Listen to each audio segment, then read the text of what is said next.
بسم الله الرحمن الرحيم كنا وعن داوديال كسو دوادا برنامجكان maanta qodobada aan idinkugu hayno waxaa ka mid ah Iiraan oo qorsheynaysa mid ka mid ah dharbaaxooyinkii ugu cuslaa inay ku dhufato waddanka Mareykanka arrintan waxaa lagu soo warramayaa halis weyn inay gelinayso dhaqaalaha waddanka Mareykanka isla markaasna ay si xun u dhaawici doonto qiimaha lacagta doolarka oo lagu kala iibsado shidaalka iyo waxyaabo badan oo muhiim ah caalamka arrintan waxaa leeyahay Iiraan waxay u hiilinaysaa Shiinaha haddaba arrintan maxay tahay sheeko cajiib ayaan idinkaga haynaa abuurtan sidoo kale barnaamijkan waxaynu ku eegaynaa dagaalkan imika socda maalintii 15aad ee Mareykanka iyo Israa'iil ay ku qaadeen Iiraan ayaa waxaa la sheegayaa in dhaliil badan ay soo baxayso oo uu xambaarsan yahay dagaalkan gaar ahaan arrinka la xiriira istiraatiijiyadda dagaalkan uu lahaa imika waxaan idin haynaa sheeko ku saabsan qobarada Israa'iiliyiinta iyo saraakiisha Israa'iiliyiinta oo leh ma jirin wax ajenda oo ku aadan dagaalkan lagu qaaday waddanka Iiraan waxaana arrintan ay ku soo laabanaysaa Israa'iil haddaba xog la yaab leh oo arrintan la xiriirta oo uu qoray mid ka mid ah wargeysyada ka soo baxa magaalada London ayaan sidoo kale barnaamijka soo dhawaada mar kale daawadayaal si aad ula socoto oo hesho wararkan barnaamijyada iyo macluumaadka aynu halkan ka soo gudbinayno haddii aad ka cusub tahay baraheena bulshada amaba horay aadan ugu xirnayn hadda ku soo biir waad ku mahadsantihiin daawashada barnaamijka waanu imaan doonaa sheekada la yaab kale ee la xiriirta Iiraan kaartada ama xeeladda ay ciyaarayso oo Mareykankana ku qasbi doona dagaalkan degdeg inuu ku joojiyo haddii kalena dhaqaalaha Mareykanka dhulka u gali doona laakiin waxaynu eegaynaa 28 bishii aynu ka soo gudubnay ee February duulaankii lagu qaaday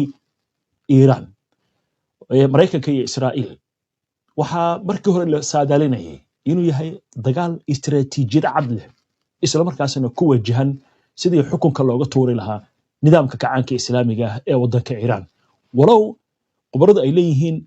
laba aragti oo kala duwan ayay kala wateen Netanyahu iyo Donald Trump haddana dhanka Israa'iil waxaa ka soo yeeraysa qayladaan la xiriirta dagaalkan iyo qaabka loo galay haddaba aynu eegno warbixin ay daabacday jariirada lagu magacaabo The Guardian ee ka soo baxda magaalada London warbixintan ayaa waxaa lagu yiri ila amni oo Israa'iiliyiin ah ayaa waxa ay sheegayaan in Israa'iil ay salahayn qorshe macquul ah oo lagu bedelo nidaamka Iiraan markii weerarka lagu qaaday waddankaasi Iiraan waxaana ay xuseen ila wareejado in filashada ah duqeymaha cirku inay horseedi doonaan kacdoon dadweyne oo ka dilaaca waddanka Iiraan in arrintaasi ay ahayd rajayn iyo mala awaal halkii ay ka ahaan lahayd qiimayn sirdoon oo ku dhisan xog saxa wariyaha wargeyska The Guardian ee magaalada Qudus la haysto Emma Graham Harrison oo warbixintan daabacday ayaa waxay sheegtay in nidaamka Iiraan weli uu isku duuban yahay kadib ku dhawaad 2 toddobaad oo weerar xooggan ay socdeen iyo dilkii hogaamiyihii sare ee Iiraan Ayatollah Ali Khamenei xilli madaxweynaha Mareykanka Donald Trump uu ka fakarayo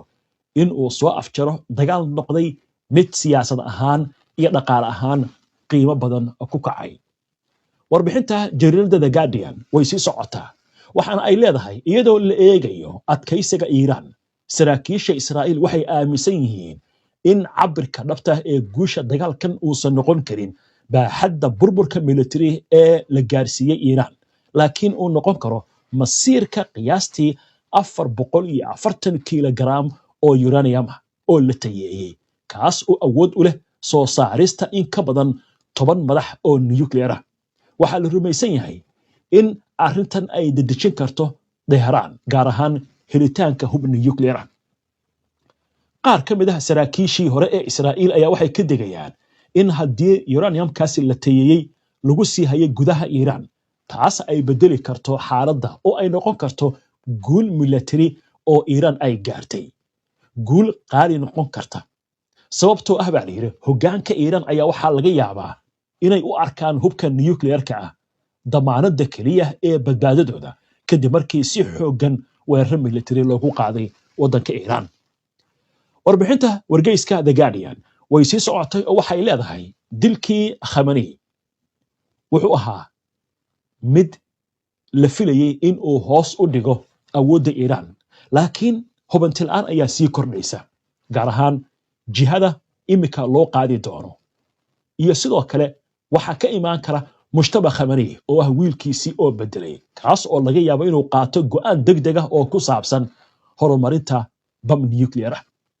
iyadoo ay jiraan qatarahani dagaalku wuxuu helayaa taageero ballaaran oo gudaha ah gaar ahaan marka la eego dadka Iiraaniyiinta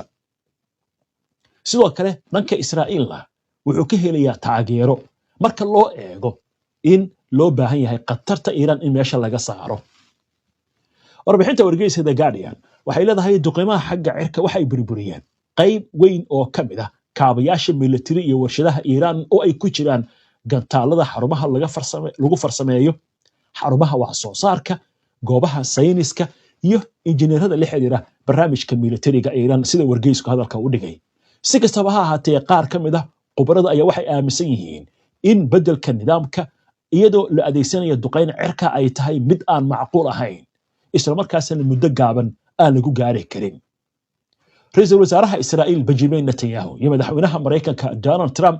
dagaalkan ay bilaabeen waxay ku baaqayaan in la bedelo nidaamka Iiraan ka taliya waxayna filayeen in si degdeg ah arrintaasi ay ku dhacdo laakiin sida xogtu sheegayso arrinkaasi ma noqon sidii la filayay warbixinta wargeyska The Guardian waxay leedahay dhab ahaantii ma jiraan wax calaamad ah oo muujinaya kacdoon dadweyne oo ballaaran ama kala jab gudaha ka dhaca gaar ahaan hay'adaha amniga ee Iiraan waxaana la filayay arrinkaasi in ay noqon karto mid dhici kara kadib markii weerarku uu bilaawday tiro khubar ah oo hadda xilal haya iyo kuwa hore oo ka soo shaqeeyay difaaca iyo sirdoonka Israa'iil ayaa arrintan waxay kala hadleen wargeyska qaarkoodna waxay sheegayaan in saadaasha ah in dowladda Iiraan ay burburi doonto natiijada dagaal xagga cirka ay tahay mid aan macquul ahayn waxaana la sheegay taas inay ahayd rajada kaliya ee la lahaa laakiin qorshaha dagaalkan lagu galay ayaa u muuqanaya mid aan dhaqan gelin sida warbixintu ay sheegayso haddaynu ka gudubin warbixintaasi wargeyska The Guardian uu qoray waxa iyaguna arrintan sidoo kale ka hadlaya khubarada arrimaha militariga oo waxay leeyihiin dagaalkan wuxuu ahaa mid xagga istiraatiijiyadda ku kala duwan yihiin Trump iyo Netanyahu Trump wuxuu doonayay marka koowaad Iiraan inaysan nuclear yeelan qodobka labaad in meesha ay ka baxdo dowladda Iiraan gaar ahaan nidaamka kacaanka islaamiga iyo mustaqbalka Mareykanku inuu gacanta ku dhigo oo uu maamulo shidaalka waddanka Iiraan arrintaasi waxaa sidoo kale ay ku soo beegmi lahayd kulanka bisha dambe dhex mari doona madaxweynaha Mareykanka Donald Trump iyo madaxweynaha waddanka Shiinaha Xi Jinping khubaradu waxay leeyihiin markaas Trump iyo Xi Jinping waxay ku gorgortami lahaayeen suuqyada caalamka gaar ahaan shidaalka maxaa yeelay Mareykanku iminka wuxuu gacanta ku hayaa shidaalkii Venezuela kadib markii hogaamiyahoodii dharaarcad laga soo qabtay magaalada Caracas ee caasimadda waddanka Venezuela haddii Mareykanku marka uu ku guuleysto ama ku guuleysan lahaa dagaalka Iiraan gacantan uu ku dhigi lahaa shidaalka waddankaasi Shiinaha markaasi qasab ayay waxay ku noqon lahayd inuu aqbalo wax walba oo Mareykanku uu soo jeediyo waana sababta la leeyahay Shiinuhu hadda xoogga wuxuu saarayaa Iiraan inaan laga guuleysan hadafka Netanyahu marka muxuu ahaa waa tan koowaad in nuclear aysan yeelan Iiraan si buuxda in meesha looga saaro nidaamka kacaanka islaamiga ee waddanka Iiraan laakiin hadaf waxaa jira Mareykanka aysan isku raacsanayn oo Netanyahu uu watay waa in Iiraan la kala qaybiyo dagaal sukay oo ka dhaco fawda ay ka dhacdo nidaam dawladeed oo shaqeynaya oo san ka soo bixin hadafka markaas ugu dambeeya ayaa u muuqanaya kan iska horkeeni kara siyaasadda ay kala wateen Trump iyo Netanyahu sida ay sheegayaan khubarada waxaan u daynaynaa waqtiga iyo waayaha arrintan wuxuu ku soo kordhaa wahagaag qaybta labaad ee barnaamijka haddaynu u gudubno sheekadan waa sheeko cajiib ah waxaa leeyahay Iiraan waxay imika ciyaaraysaa kaartadii ama xeeladii ugu dambeysay ee dagaalka waana arrinka la xiriira marinka Hormuz marinkan hadda xilligan waxaa ku sugan in ka badan 1,000 maraakiibta shidaalka qaada gaar ahaan kuwa waaweyn. haddii aan tusano qariiradan waxay muujinayaan calaamadaha aad arkaysaan ama dhibcaha inta markab ee xilligan ku sugan gacanka Hormuus. dhibic kasta waa maraakiibta marka way ku xayiran yihiin halkan. inta badan qaarkood waxay joogaan xeebaha Imaaraadka iyo Cumaan, kuwa kale gacanka Cumaan bay joogaan, kuwa kale waxaa ku xayirmay gacankan oo waxay qaarkood joogaan aaga jasiiradaha la yiraahdo Abu Muusa ama gacanka Beershiya. haddaba muxuu yahay qorshaha hadda Iiraan ay dejinaysaa? warbixin laga baahiyey telefishinka CNN ayaa waxaa lagu sheegay Iiraan inay hadda soo jeedinayso qorshe ah furitaanka marinka Hormuus inuu ku xiran yahay dhammaan maraakiibta la sii daynayo shidaalka ay sidaan in lagu iibiyo lacagta yuanka ee waddanka Shiinaha, meeshii markii hore dollar lagu kala iibsan lahaa. arrinta markaa maxay dhalin kartaa? dhibaato weyn oo dhaqaale, gaar ahaan lacagta Mareykanka inay hoos u dhacdo, dollarka weeye oo wax lagu kala iibsado, shidaalkan aad loo kala iibsado, waxa loo yaqaan petrodollar, iyo dhaqaalaha Mareykanka oo hoos u dhaca. haddii arrintan ay hirgasho, dad badan waxay leeyihiin waxay ku noqonaysaa dharbaaxo madaxweyne Trump, iyadoo waddanka Mareykankana dabayaaqada sanadkan ay ka dhici doonaan doorashooyinka xilliga dhexe oo go'aamiya doorashada weyn ee waddankaasi Mareykanka ee madaxtinimada. xubno ka mid ah mas-uuliyiinta sarsare ee maamulka Donald Trump ayaa si weyn waxay uga hadlayaan dharbaaxada arrintan ay ku keeni karto xisbigooda jamhuuriga iyo guud ahaan dhaqaalaha iyo siyaasadda waddanka Mareykanka. madaxweynaha Mareykanka Donald Trump wuxuu ku adkaysanayaa muhiimadda ay leedahay in Mareykanku ay furaan marinka Hormuus. waxaana la sheegay saacadihii lasoo dhaafay ciidamo fara badan oo Mareykan ah inay kasoo dhaqaaqeen dhanka badda Pacifiga, kuwaasi oo ku soo jeeda gobolka Bariga Dhexe. wararka qaarkood waxay leeyihiin qorshaha waxaa ka mid ah in ciidamadan xoog ay ku furaan marinka Hormuus. talabaad, inay la wareegaan dhowr jasiiradood oo ku yaala waddanka Iiraan, gaar ahaan jasiiradda Kharaaj oo la aaminsan yahay inay tahay xudunta dhaqaalaha iyo dhoofinta shidaalka ee waddanka Iiraan. arrintan haddii ay dhacdo, Iiraan maxay samayn doontaa? khubaradu waxay leeyihiin